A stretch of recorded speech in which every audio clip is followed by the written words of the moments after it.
It's officially spooky season, or at least I hope it still is when this video comes out. And I couldn't let it go by without making something in accordance with the seasonal spirit. I love this time of year. We gather around the campfire to tell scary stories. Ghosts and ghouls and all sorts of creatures come out to torment random people. Kids get an abundance of free candy. Pumpkins are put into literally anything consumable. And it's cool enough to comfortably wear a hoodie, but not enough to uncomfortably wear shorts. And as you can see, that is my go-to fit. But nothing embodies the fall season quite like Over the Garden Wall. About 5 years ago, it became an annual tradition for me to celebrate fall by curling up and watching this limited series. One year I even set the TV up outside to watch with my dogs and eat some chili. That was one of my favorite viewing experiences. Originally pitched in 2006 as a darker series called Tomb of the Unknown, Over the Garden Wall was reworked into a more lighthearted limited series that aired on Cartoon Network on November 3rd, 2014. Coincidentally enough, that was my 14th birthday. It follows stepbrothers Wirt and Greg as they become lost in the woods and encounter some strange individuals as they try to find their way back home. While being lighthearted, the show does explore some deep themes and showcase some dark imagery and ideas, leaving many breadcrumbs to some of the more abstract parts of the world building. There's talking bluebirds, evil turtles, singing frogs, kleptomaniac horses, and other such strange characters. Also, please watch the show first if you haven't before watching this video. It's only 10 episodes with 11-minute runtimes. It is 100% worth it to experience this show fresh with no idea of what's going on. Okay, from here on out, I'm assuming you've seen the show. So let's jump into the unknown and evaluate the story of this show and try to figure out what exactly all of this means. We start with a frog playing the piano. If that isn't an indication of some of the shenanigans we're gonna get into, I don't know what is. We also get some more foreshadowing. A girl with a dog, a cat in a turkey-drawn carriage with a bunch of pumpkins, a circus, a bunch of figurines, an old dude staring at a painting, an old lady sewing a quilt, a couple of boys playing with a toy boat, a little girl surrounded by bones, a fisherman, somebody yoinking a rock, and a girl with her father. Each of these events tease something that's going to come up in the show. They actually predate the show. Whenever we meet some of these characters later on down the line, their circumstances are going to be different, so this is a nice way to give us insight to who some of these characters are. Though we won't know it until some twists happen. After the title card, a narrator introduces us to the unknown, a massive woodscape that our main characters Wirt and Greg are currently lost in. Immediately, Wirt is characterized as a worrywart, panicking about being lost and assuming the worst when they overhear some tree chopping. Meanwhile, Greg is a carefree little boy concerned only about naming his new frog, and throwing candy from his pants. While it's not as obvious now, it's a nice little bit of foreshadowing about where Wirt and Greg came from. They stumble upon a woodsman chopping down a tree that has black blood and a face. Well, that is unsettling to say the least. Most of this will be explained by the end of the show, but for now I'm just going to point out some of these details that set up these reveals. Speaking of things that will be revealed later, Greg puts a candy on a turtle. Oh, and a talking bluebird swoops in to offer her help to the boys. Before she can elaborate, the woodsman finds them. He warns the boys about a beast that wanders the woods and takes them back to an abandoned mill that he has repurposed for making oil for his lantern. He grinds up wood from edelwood trees, with the ones with the faces, and uses them for oil, which he uses to keep his lantern alight. While they're there, Wirt practices some slam poetry. A boat upon a winding river, twisting towards an endless black sea, further and further, drifting away from where I want to be, who I want to be. Oh, I didn't know that. Did you know that if you soak a raisin in grape juice, it turns into a grape? It's a rock fact! Wait a second, that's the rock from the montage. Greg goes outside to look for his frog named Kitty. Now where did that frog named Kitty go? Look!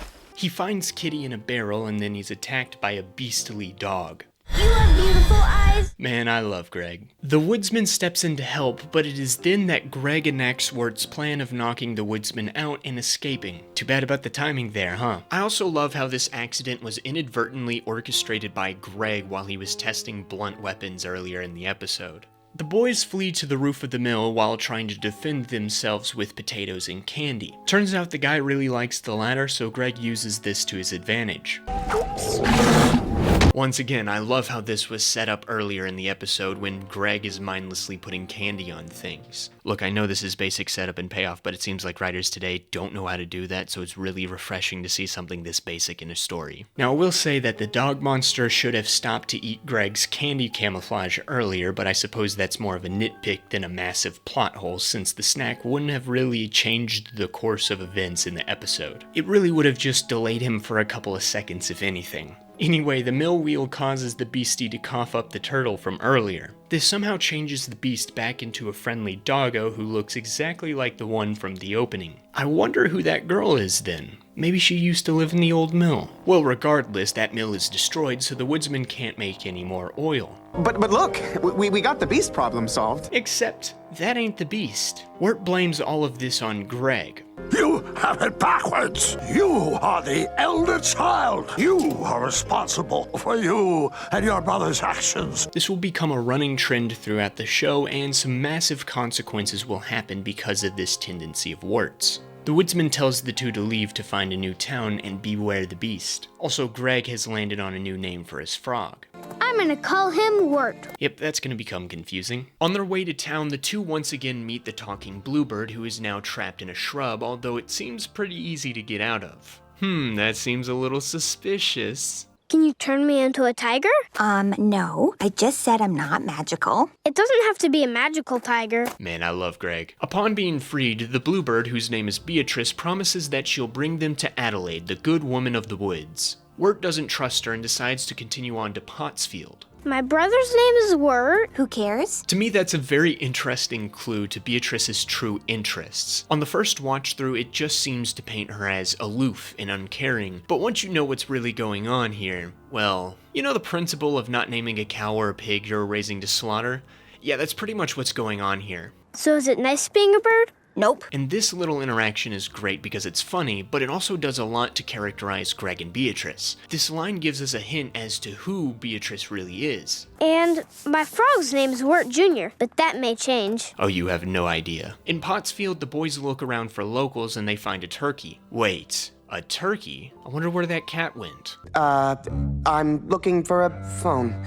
Wait, hold the phone. I mean, hold your horses. This is an old-timey fantasy world, Wirt. What are you talking about phones for? This seems pretty innocuous at first, but once again it serves as another hint to where Wirt and Greg came from. It kinda serves as the same function as the Beast Titan using baseball terminology in the Return to Shiganshina arc. Baseball is a modern thing that doesn't seem to fit well into the world of Attack on Titan, but once it's revealed where he really came from, it all makes sense. What doesn't really make that much sense is that the real denizens of Pottsfield are pumpkin people.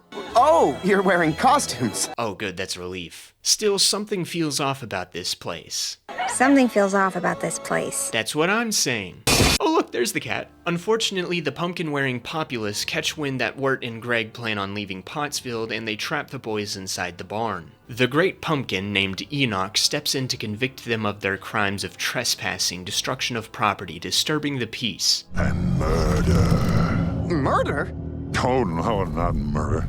What a goofy little guy. Or, I guess, a big guy in this instance. I sentence you to a few hours of manual labor.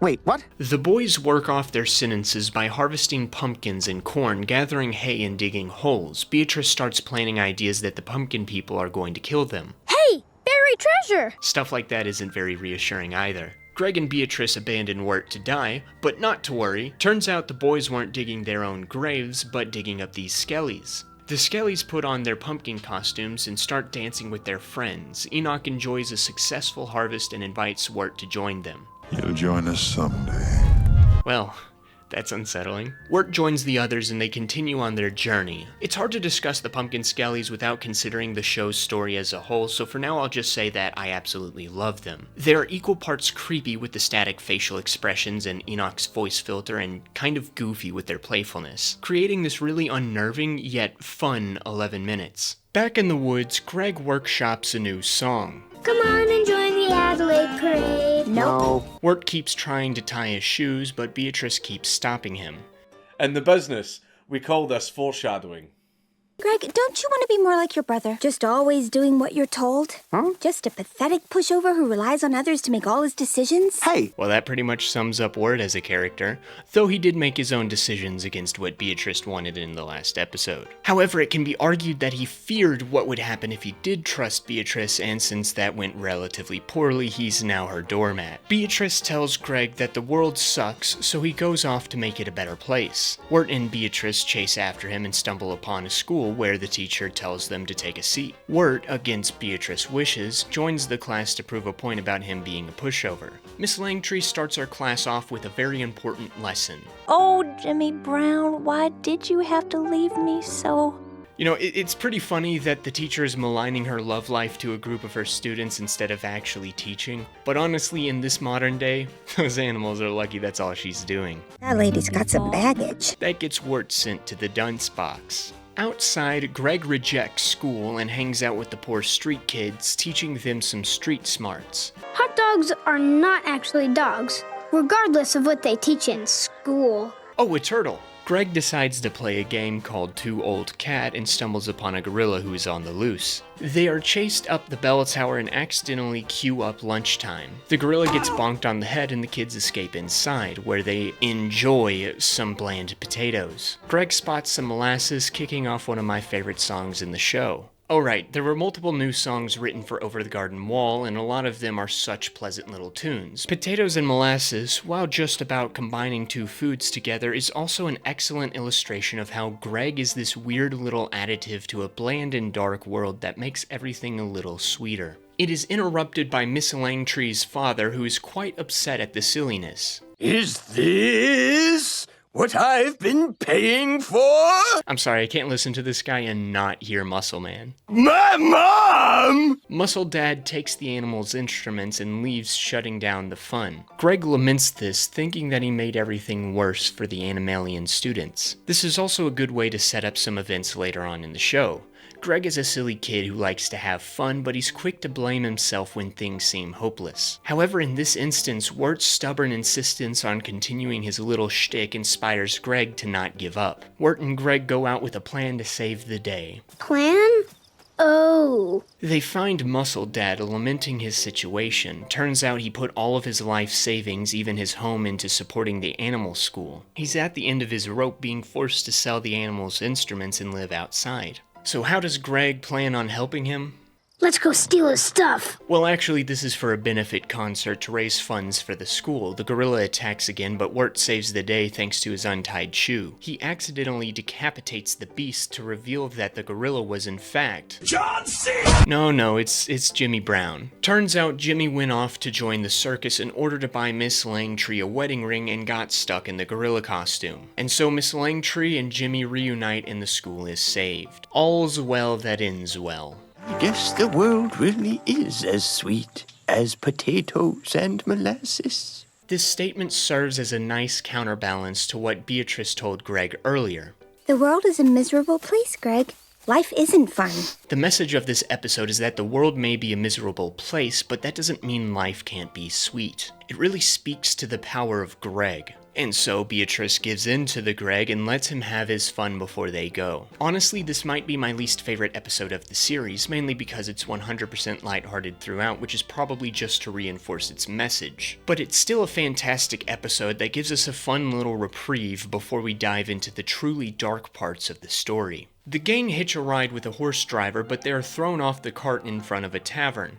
They go in to ask for directions while the woodsman watches them. Beatrice gets kicked out of the tavern by Betty Boop. It's a bad omen when a bluebird enters through your door. It's bad luck. I think this may be another hint that Beatrice is lying, although they are capable of spreading curses according to Beatrice's backstory. A good chunk of this episode is spent in this tavern where the denizens interrogate Wirt on who he is. Not his name, but his role, I suppose. There's a tavern keeper, a butcher, a baker, a tailor, etc., etc. Everyone in this tavern knows exactly... I'm the highwayman. And he's the highwayman. Anyway, everyone here knows what their roles in life are, while Wirt struggles with that question. At first, he's given the label as a simple-minded fool. Maybe he's simple. But when he asks the woodcarver for directions to Adelaide, he's given the label of the young lover, and the tavern people start preparing him for a wedding. They demand that Wirt sing a love song, but he uses the opportunity to ask for directions again, prompting the butcher to dub him the Pilgrim. He regales them with tales of his travels until he brings up the beast. Oh, you guys have heard of the beast too? They, in fact, know the beast. The tavern keeper sings about how the beast whittles down people's will and takes away their hope in order to turn them into the oil that lights his lantern. The woodsman was the guy with the weird lantern, not the beast. Well, Wirt, there is this new thing called more than one lantern existing at the same time. Regardless, the tavern folk gaslight Wirt into thinking the woodsman is the beast. No, the woodsman's a good guy. He warned us of the beast and told us which direction to go to avoid him. And now you're more lost than ever, huh? Wait, did the woodsman ever tell them what direction to go in? You must go. Take your brother north. Look for a town. I mean, not really. He pointed in a general direction and told them to find a town. I wouldn't really say those were directions. Okay, Editor Spidgey here. I had to listen to this clip like 5 times before I could make out that he did tell the boys to head north, but he didn't really give specific directions. He just pointed them in the direction of a town which they actually did make it to. So I would add the addendum that he did in fact give them directions, and that they were actually kind of accurate. Okay, back to the video. Still, Wirt can get directions from these people at least. You don't need directions, Pilgrim. You follow that compass inside your heart. Well, that's not very helpful. Meanwhile, Beatrice tries to converse with a horse outside. What kind of person talks to a horse?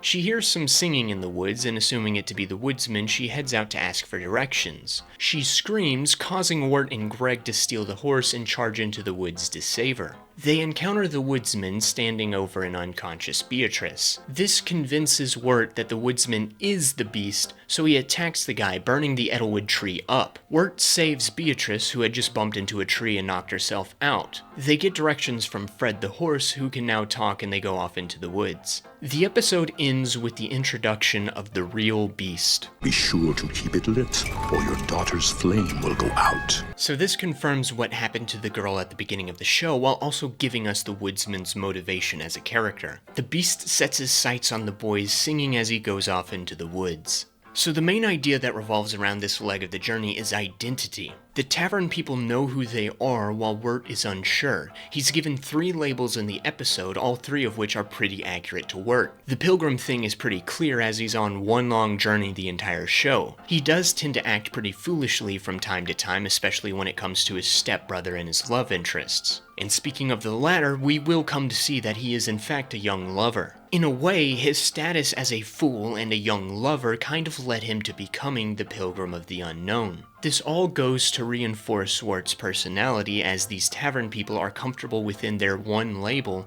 while he flip-flops between labels trying to figure out who he is. Anyway, Fred takes the gang to a giant manor owned by tea magnate Quincy Endicott. They gaslight him into thinking Wirt and Greg are his nephews in order to scam him out of money.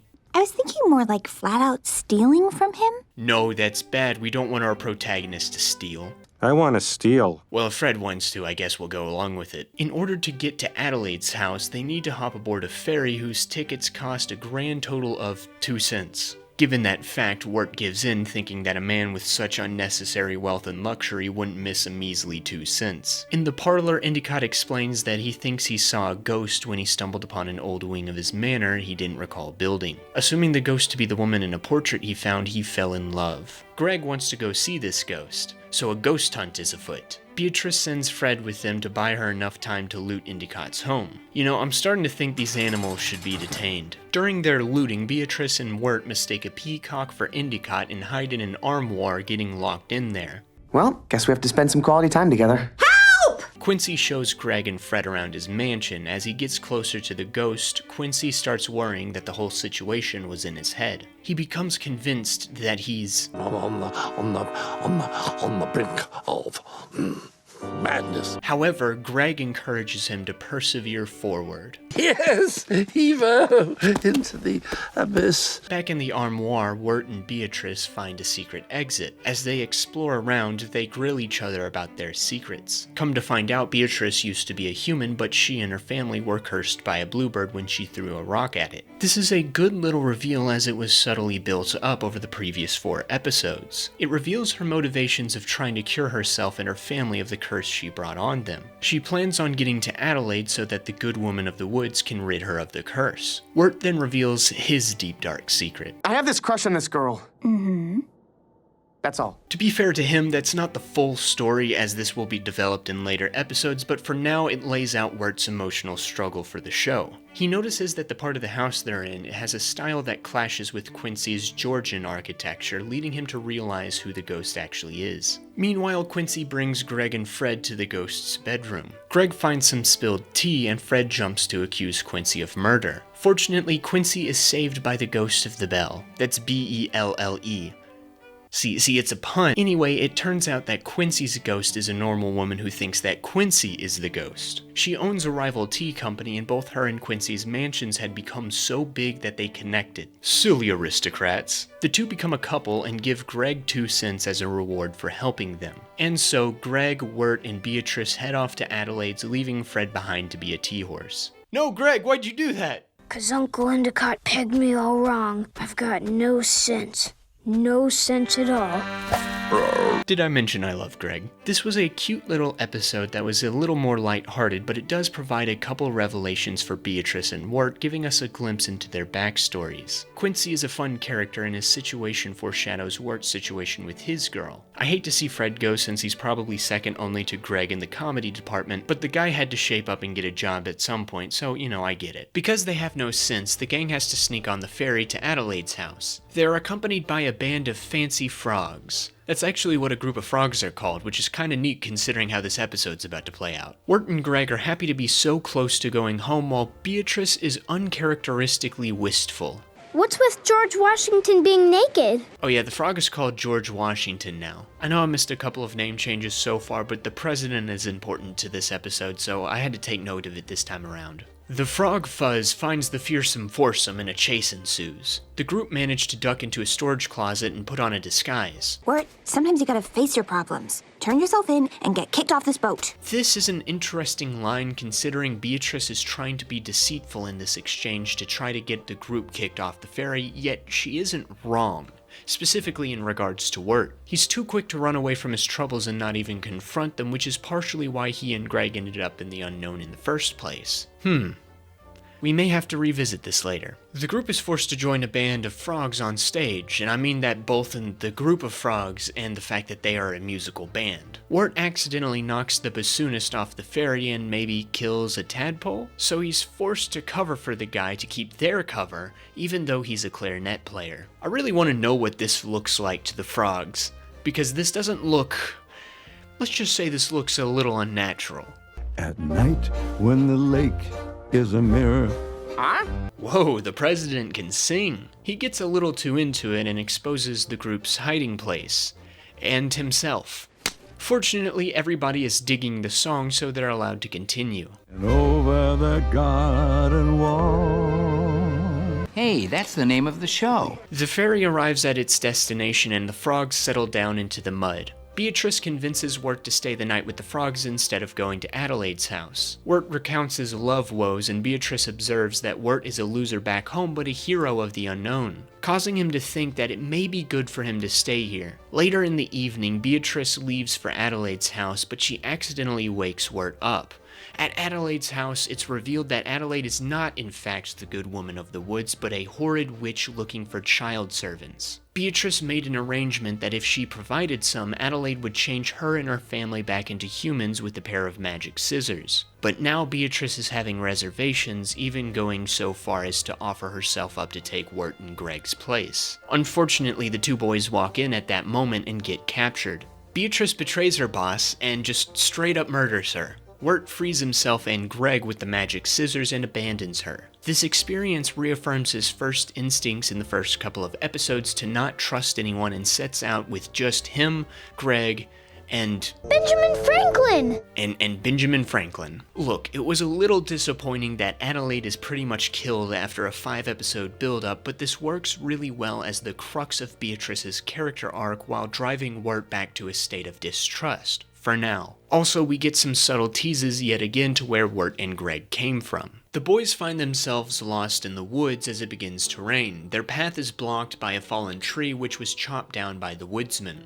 He warns them that the beast has taken a special interest in them and tells them to keep their bodies and spirits hardy so that he can't claim them. The boys flee and find themselves at a broken down building. Inside, Greg finds a basket of turtles. Wait, turtles? Can't think about that now since there seems to be someone else in the house. Who are you? We're burglars! She tells them to hide because a witch named Auntie Whispers is home. They're almost found as she can smell them. The girl, Lorna, tries to lie at first, but thanks to a bell, Auntie forces her to snitch. Thankfully, Auntie is tricked into thinking that she smelled fresh turtles, so she goes upstairs to sleep. Before she does, she orders Lorna to clean up. You know I do this for you, child. When the coast is clear, Wirt and Greg come out and learn that Whispers keeps Lorna busy thanks to the girl's illness and prohibits visitors because they will lead her to wickedness. And she isn't even Lorna's real aunt. Wirt offers to help Lorna finish her chores so that they can escape Auntie Whispers together. Don't know why you don't just do that now.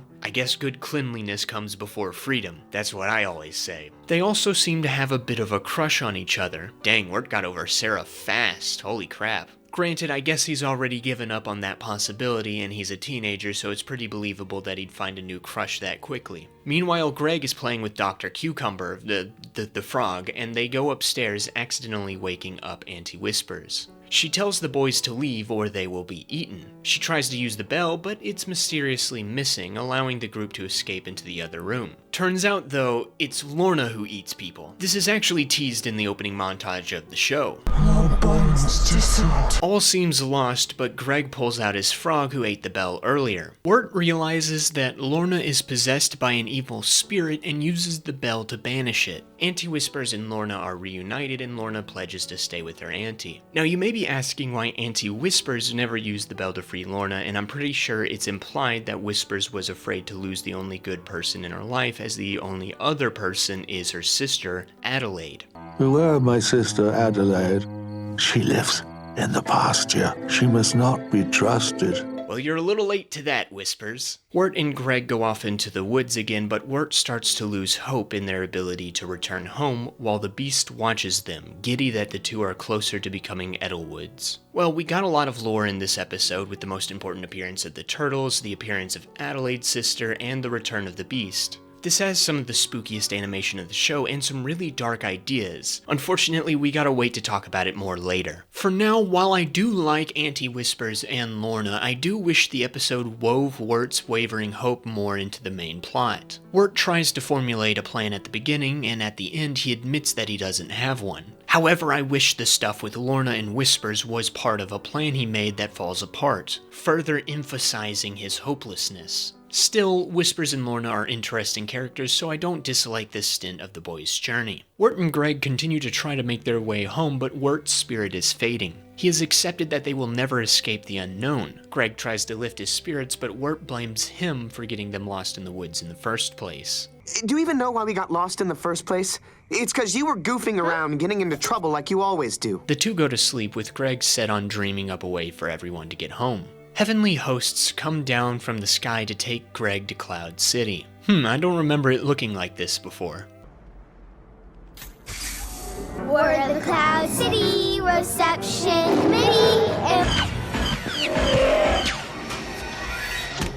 Well, that's enough. The rest of the episode follows this little trip to Dreamland. It's a neat celebration of early animation projects with fun songs and comedic bits, but as a whole it isn't really narratively consequential. Not at first, at least. Greg accidentally lets loose the Old North Wind, who starts a rampage, but Greg is able to beat him up and lock him in a bottle. As a reward, the Queen of the Clouds offers to grant him a wish. Greg wishes to go home, but he isn't allowed to bring Wirt with him because he's been claimed by the beast. Greg blames himself and wishes to take Wirt's place as a victim of the beast. His stepbrother wakes up too late and tries to follow them, but he ends up falling in the frozen lake. Fortunately, he's saved by Beatrice and the fish fisherman from the beginning of the episode. Now, while Greg's dream feels like filler at first, I think it provides a good look into Greg's mind. It tends to drift into silly hijinks and in the mind of Wirt that causes problems. Despite that, he selflessly sacrifices himself for Wirt, which makes me love him even more. It's heavily implied that the Beast has tricked Greg into sacrificing himself, meaning he's able to enter into people's dreams? This could also be supported with a storm starting up at the same time the Old North Wind shows up in Greg's dream. Perhaps this dream was completely orchestrated by the Beast to get his hands on Greg. This isn't a bad decision by him by any means, as Wirt is an easy soul to claim, but Greg's unceasing optimism needs a bit more of a personal touch to turn him into an Edelwood.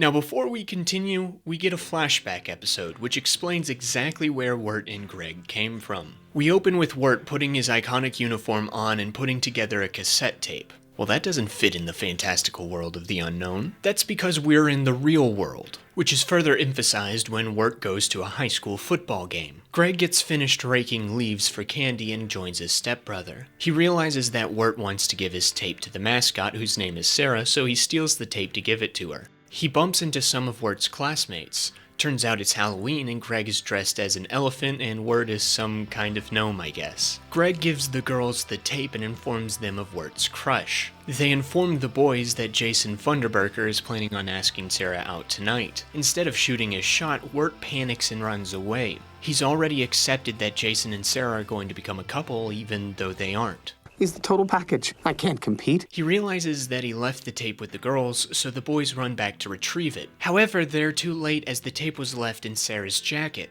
Let's get her. Yeah, let's get her. The boys follow Sarah to a Halloween party. Wirt is nervous to go in, but Greg just throws himself in there, forcing his stepbrother to join. Wirt bumps into Sarah, who invites him to a small gathering at the local cemetery. Before he can agree, it's revealed that Jason Funderburker is going as well. Hey, Sarah. The complete package, you say, Wirt? This wet noodle human being somehow intimidates Wirt into not going with Sarah. Instead, he just stalks her. Wait a second.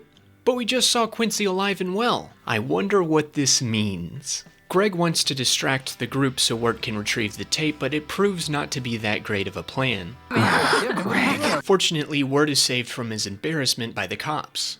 Is this some kind of witches gathering? Everyone flees. Wirt and Greg have to climb over a garden wall. I get it. Even though it's more of a cemetery wall, but I still get it. Wirt observes that Sarah and Jason have found his tape, realizing his worst fear. He gets upset with Greg for ruining his chances with Sarah, but Greg pays no mind because he's found a frog. The celebration doesn't last long as a train comes, briefly foreshadowed by the train tracks in the background of some of these shots. The train knocks the boys down a hill and into a pond. This is all foreshadowed in the opening of every episode. As the music fades out, there's a train whistle in the distance foreshadowing this twist. It's always such a pleasant surprise to find a show that uses every detail to its advantage. With that, all is explained, at least in regards to Wirt and Greg. They were both boys in the real world who are now adrift in the unknown, which is strongly implied to be some sort of place between life and death. This also reveals that Wirt's love woes are completely unfounded, as Jason Funderburker is a total dweeb who is constantly friend-zoned by Sarah. We see that Wirt's blame against Greg is also completely unfounded. It's more of a projection of his own insecurities and social anxiety. If anything, Greg helps Wirt out with his social situations. Plus, this explains why Kitty, Wirt, Wirt Jr., George Washington, Benjamin Franklin, Greg Jr., Dr. Cucumber, Skipper, Ronald is naked when all the other frogs in the unknown are well dressed. He also comes from the real world, though maybe the unknown's more fantastical qualities may have affected him. Back in the unknown, Wirt wakes up in the nest of Beatrice's family, who have been nursing him and KWWJGWBFGJDCSR back to health.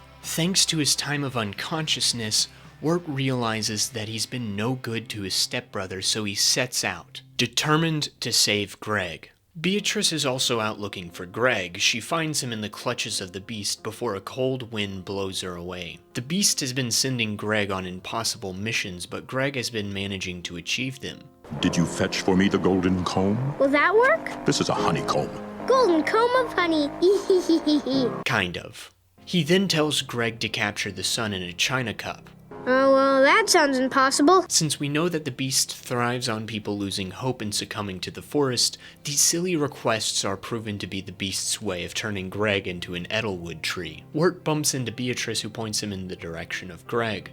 She refuses to leave Greg to fend for himself, earning Wirt's forgiveness. At the old grist mill, the woodsman has run low on Edelwood for his lantern. The beast beckons him with a song from the woods. He offers up Greg, but the woodsman refuses, saying that he didn't know Edelwoods came from lost souls. The beast tries to tempt him with his daughter's soul, but the woodsman doesn't give in. Wait a second, I've seen those eyes before. He works to free Greg, but the beast tries to take his lantern, prompting him to fight. Greg and Beatrice stumble on the scene, finding Greg. As a melancholic reprise of Potatoes and Molasses plays, Wirt takes all the blame for their misfortunes, which fulfills what the woodsman said in episode 1. You are responsible for you and your brother's actions. Greg also apologizes because he stole the rock facts rock that he's had the whole show from the garden he was helping with in the flashback. This also explains this moment from the beginning montage. I'm a stealer, and that's a rock fact. I have mentioned that I love Greg, right? Wirt works on getting Greg free, but he's interrupted by the beast, who has defeated the woodsman. He proposes a deal where he puts Greg's spirit into the lantern while Wirt works to keep it lit. Okay. Wait, that's dumb. Yeah, honestly, what kind of moron would accept that deal? Also, I noticed how the bell rings when Wirt makes this realization. I think this indicates that he was reminded of Lorna in her situation from episode 7. She was tricked into menial labor under the guise of keeping people safe. In her case, the threat of death was very real, but Auntie Whispers takes advantage of this because of her fear of losing Lorna. Wirt faces a similar situation here. Greg is dying and the beast is trying to take advantage of this to force him into menial labor. While Auntie Whispers did this out of fear of losing a loved one, the beast is doing this out of fear of something else. Wirt realizes that it's actually the beast's soul that is contained in the lantern and gives it over to the woodsman to deal with himself. Greg is freed, and Wirt gives Beatrice Adelaide's scissors to save her family, which she's had since using them to escape Adelaide's house in episode 6. The beast tries to regain control over the woodsman, but he fails. The woodsman gives us our only glimpse at the beast's true appearance and extinguishes his soul. You may be asking why the beast doesn't just hold the lantern himself, but maybe he can't actually enter the lantern's light since he never leaves the shadows during the entire series. Or maybe he just doesn't have the gains for tree chopping. Now, it should be noted that there was a comic book series that followed up on this show, and it depicted the first meeting between the beast and the woodsman. It clarifies that the woodsman had stolen the lantern from the beast, so the beast decides to trick him to ensure the flame stays lit. Wirt returns to the world of the living, saving Greg and Jason Funderburker. Yeah, that's the final name they landed on for the frog. Jason Funderburker, the perfect frog name. I mean, I don't blame Greg for this, he was about to die after all, but I think we can all agree that Kitty was the best name for the frog. Although I am warming up to George Washington and Dr. Cucumber. Later, Wirt wakes up in the hospital where Greg is recounting the tales of the unknown. Sarah tells Wirt that she doesn't have a tape player, so Wirt invites her over to listen to it. Maybe we should listen to some other tapes first, though, and sort of work our way to this one. I love that Wirt has learned to take chances, but he still retains his Worry-Wirt characterization. He's gone through a character arc, but he still has his base personality, which doesn't happen as frequently as you would think. The theme song plays us out as we go back to the unknown, seeing the lives of the various denizens continue on after the boys have left. The woodsman is reunited with his daughter. Come to think of it, where was she this entire time? Did she just go off exploring and the woodsman just assumed she died? Actually, that might be exactly what happened. Okay, at the time of writing this script, I had not read the comics yet. And at the point of recording, I'm not done with them quite yet, but I have gotten to the point where they explain what happened to the woodsman's daughter. She encountered the beast and then ran off, and the beast just tricked the woodsman into thinking she was dead. Like, for the entire runtime of the show, she's just chilling at her house, having her own adventures. There's like a comic book line that explains everything she did during the show, but yeah, that's basically what happened. It's not super important to the actual show itself, but just to follow up on what I just wrote in the script. Anyway, the fish fisherman catches himself a black turtle, which means those things are still around. Lorna is still with Auntie Whispers, the frogs are still chilling in the mud, the tea lady is now looking at a portrait of Quincy in a flip of the opening, The woodcarver adds figurines of our main characters to his collection. Jimmy Brown takes his bride to the circus instead of being in it. The skeletons are dead? Or maybe they're just sleeping, and the black cat is revealed to be Enoch. And finally, the girl from the beginning of the show is hanging out with her dog, which was the monster doggo from the first episode. It's revealed that she is in fact Beatrice. Her entire family have now reunited in their old grist mill, which is what the woodsman has been living out of for the entire show, now turned back into humans. And as I'm recording this, I'm just now realizing a really cool little detail. The opening montage of Over the Garden Wall depicts the episodes in ascending order. Each little flash depicts each episode of the show. Episode 1, Episode 2, Episode 3, Episode 4, so on and so forth in order. But in the ending montage, we get the reverse of that. Episode 9, Episode 8, Episode 7, so on and so forth. I don't know if that's a thematic thing or not, I just thought it was a cool little detail that I noticed literally while I was recording this in front of the computer. Anyway, Kitty plays us out with a new lyric. The loveliest lies. Oh.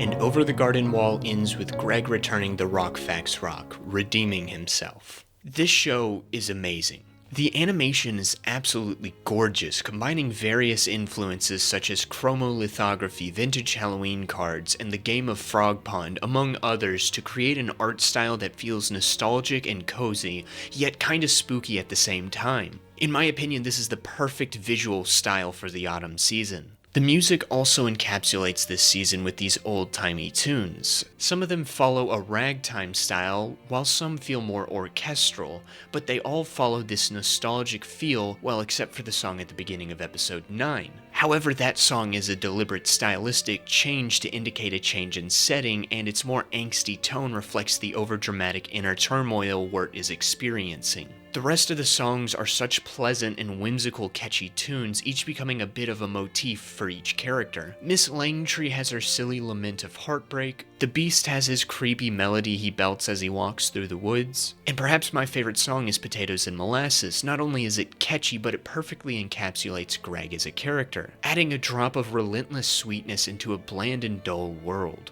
The orchestral reprise at the end of the show adds to this heartbreaking scene where Greg is being turned into an Edelwood tree, but he retains his goofy personality. And that personality has enabled him to withstand the Beast.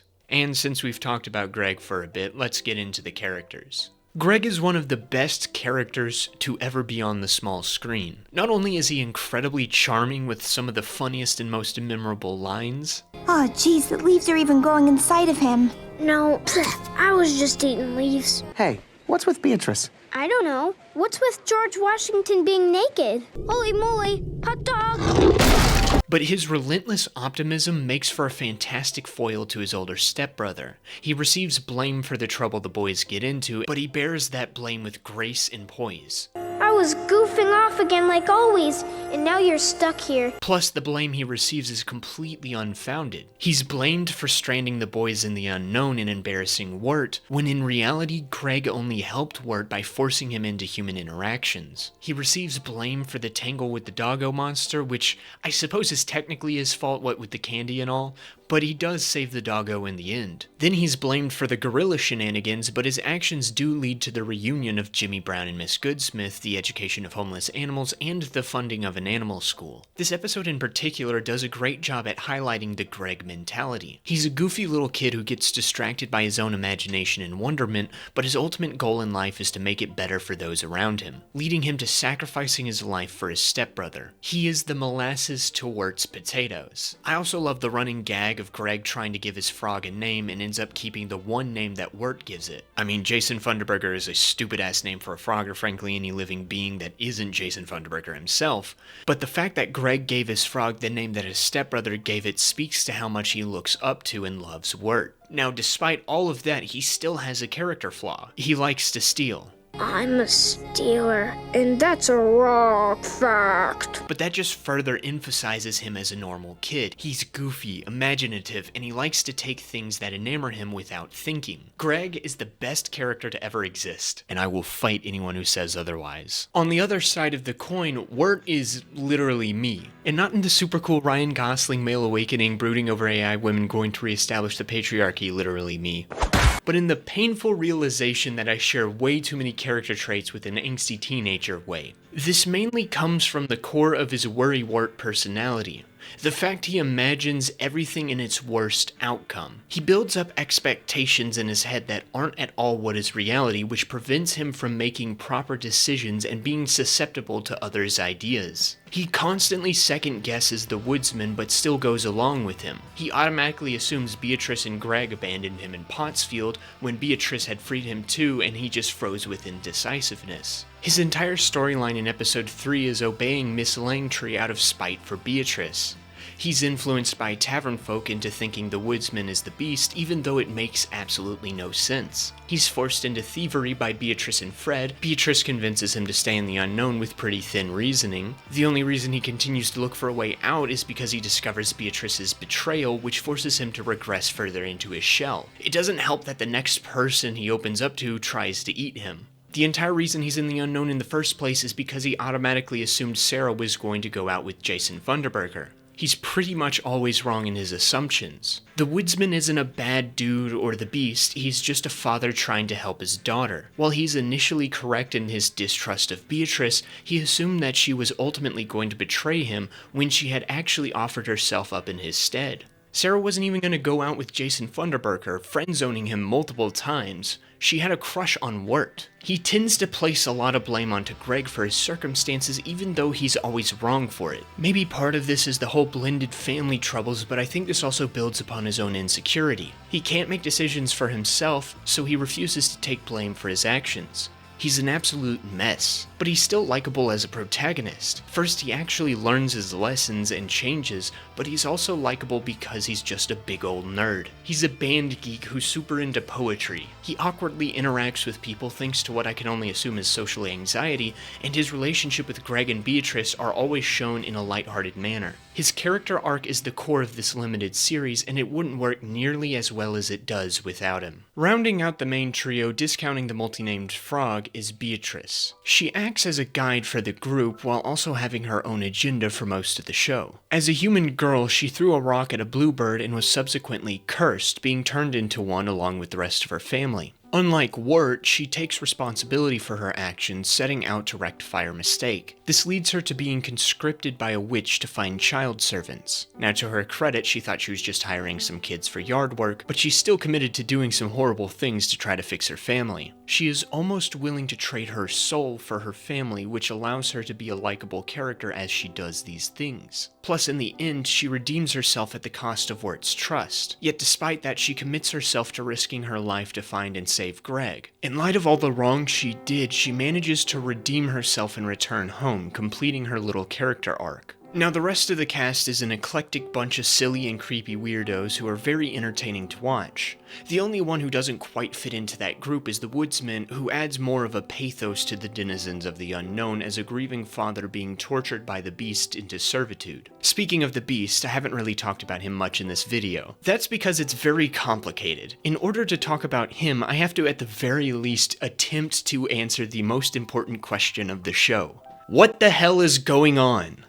Specifically with the unknown. Because if you haven't noticed, there are a lot of things going on in the unknown that aren't fully explained. And that isn't a criticism of the show's writing, since I think there's enough information provided by series creator Patrick McHale to infer that this is intentional. We're supposed to accumulate this information and form theories out of them. Now, originally, the unknown is introduced as this goofy little fantasy world that doesn't need much explaining, but in episode 9 it's revealed that the unknown is actually an existence between life and death, most likely a form of purgatory. Purgatory is a concept most closely associated with Catholicism, where the souls of believers go to be cleansed before going to heaven. That's obviously not exactly what's happening to the boys here, since they are able to return to the land of the living, but the general idea of Wirt going to the unknown to be cleansed in a sense is there. Maybe it's more like if Purgatory worked with It's a Wonderful Life rules. What we know for sure is that this actually happened. The reason I have to establish this is that if all of this took place in Wirt's head, then we can dismiss the roles all the characters have. However, we know this to be a real experience since Craig is retelling the events of the show before Wirt wakes up in the hospital, and he names the frog Jason Funderburker because Wirt suggested the name in the unknown. Plus, in this shot we see the frog's belly light up from the bell from episode 7. And I'm going to go further and suggest that this is a universal experience since we see Quincy Endicott both in real life and in the unknown. From there, we can reasonably assume that all of the humans are souls who were sent to the unknown, so that includes the woodsman and his daughter, Lorna, Beatrice and her family, and maybe her dog, the Langtrees, Jimmy Brown, and the tavern folk. The only humans I'm a little dubious on are Adelaide and Auntie Whispers, since they're witches and operate in different ways in the unknown. But now that leaves us with the other denizens. The unknown is also populated by a vast array of anthropomorphic animals.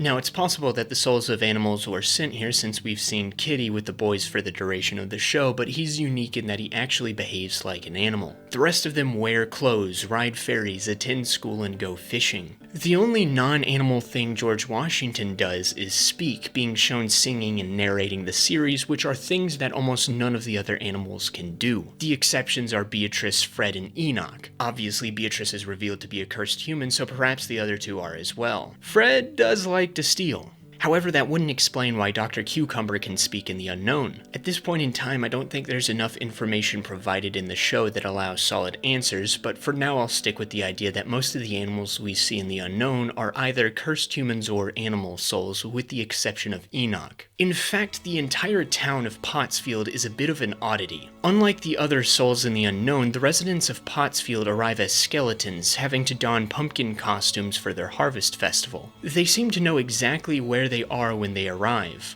unlike every other soul that shows up in the unknown living life as they normally would have. The best I can figure is that the people of Pottsfield are religious folk whose worship revolves around pumpkins to one extent or another, or maybe the pumpkins are a symbol for a real religion, or maybe it's a reference to the Great Pumpkin which explores some existential religious dilemmas. Regardless, the citizens of Pottsfield reunite with their loved ones in the unknown before going on to the afterlife. Enoch then could serve as the usher for their souls. In the Bible, Enoch was one of 2 people in history to never die. He was instead called up to heaven due to his righteousness. So maybe this indicates that this Enoch is on the side of good, working to ferry souls into heaven. Also note how Pottsfield is the only location not to take place in the middle of the woods. It's out, well, in the fields, hence the name. But for the souls who become lost in the woods, they don't get an Enoch to lead the way to the afterlife. They get the Beast. Now, for the sake of the narrative, the Beast serves as the personification of hopelessness. He wants to get lost souls in the woods of the unknown in order to turn them into Edelwood trees, which will be turned into oil to fuel the lantern that holds his soul. He's sufficiently creepy, preying upon Wirt's insecurities to drive him into a state of hopeless surrender to his situation. But what exactly is the Beast? Well, there are 2 important aspects of Over the Garden Wall that need to be looked at in order to talk about the Beast. Let's explain the simpler one, the Edelwoods. It's explained in the show that the Edelwoods are created from souls lost in the woods, giving up on hope and accepting their fates. In the brief glimpse we get of the Beast's true appearance, we see that he seems to be made of multiple Edelwoods. I think this indicates that at one point in time the Beast was also a lost soul in the unknown. Or perhaps the many faces indicates that he is a collection of souls who gave up hope. The other aspect to consider is the turtles. We came here to burgle your turts. These guys frequently show up throughout Over the Garden Wall, and it's not 100% clear what they are. They are almost always seen around Edelwood trees, indicating a connection between the two. Auntie Whispers calls some of them ripe, and considering their sometimes oily appearance, could suggest that they are the Edelwood's quote-unquote fruit. When Beatrice's dog eats a turtle in the first episode, he's turned into a monster who shares the same eyes as the Beast. So perhaps the Beast was a lost soul who consumed a black turtle, or maybe multiple, as he was giving up hope, turning him into this twisted creature. Of course, Auntie Whispers frequently consumes turtles without much effect on her, but that could be chalked up to witch magic or something. Though they do seem to be doing something to her teeth. Perhaps the turtles did affect her judgment, explaining why she would think it makes sense to allow her kind of daughter to be enslaved to an entity in order to keep her from leaving. Or maybe the entity is the consequence of the turtles. Well, speaking of entities, maybe the Beast is more of a demonic one.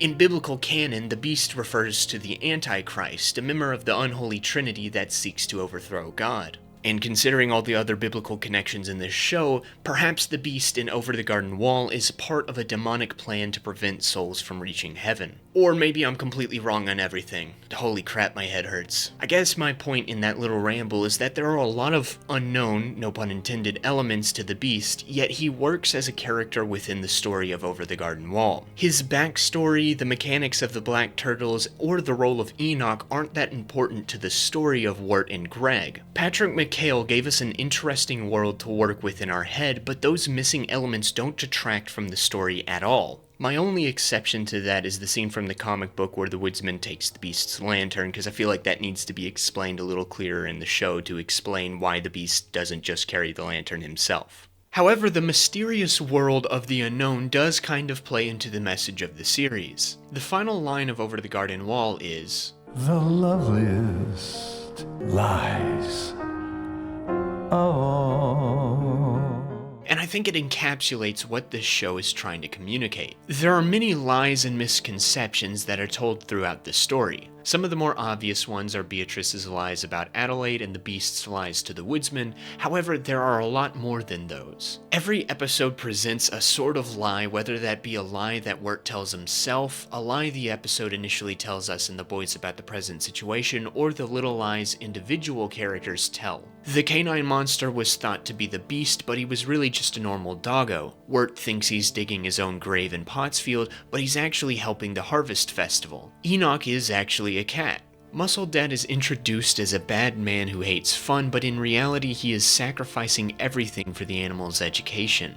Everyone thinks there's a gorilla on the loose and that Jimmy Brown has abandoned Miss Langtree, but he really joined a circus and got stuck in a gorilla costume. Actually, the entire third episode revolves around the lie Beatrice has told herself that life is awful, but Greg manages to reveal the truth that it can be as sweet as molasses. Wirt is accidentally tricked into thinking the woodsman is the beast. Fred lies to Beatrice about being able to talk. Quincy Endicott thinks his house is haunted, but in reality he has fallen in love with his business rival. The trio pretends to be members of a frog band. The multi-named frog reveals that he can sing. Wirt thinks that Beatrice was going to betray him, but she was actually trying to sacrifice herself in his place. Lorna is introduced as a potential love interest, but it turns out that she's possessed by a cannibalistic spirit and Wirt is able to free her. Auntie Whispers is revealed to be not that bad of a person, relatively. I mean, she still technically enslaved a girl, but I guess she was doing it with good intentions. The Beast invades Greg's dreams in order to trick him into sacrificing himself. Greg is revealed to be a little thief.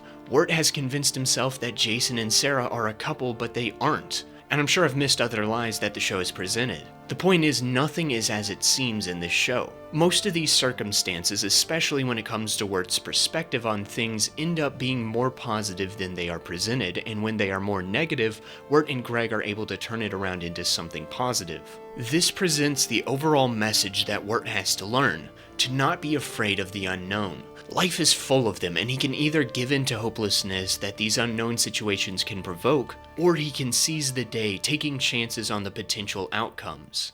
At the end of the day, I think that's what Over the Garden Wall is trying to communicate. If it isn't clear by now, I absolutely love this show. It perfectly captures the autumn season with its colors, animation reminiscent of classic cartoons, and classic ragtime music. It is packed to the brim with compelling and fun characters, including one of the best characters to ever exist. Once again, I will fight anyone who says otherwise. There's a complex world built around a simple, straightforward story that is well told and emotionally resonant. This story packages a good message that encourages its audience to take a leap into the unknown instead of being paralyzed by the uncertainty of its outcome. You can either assume rejection and succumb to it, or you can take that risk, whether it be writing that story, making that YouTube video, pursuing that promotion, or even giving the girl you like your cringy cassette tape. Shoot your shot. Maybe you'll whiff, or maybe you'll score, but you'll never know if you don't go. You'll never shine if you don't go. Dang it, I couldn't finish that. Are you going to be an all-star, or are you going to get lost in the woods and become rooted down by hopelessness? Why not take that shot? What have you got to lose? Thank you for joining me on our journey over the garden wall. Stay blessed. I'll see you next time.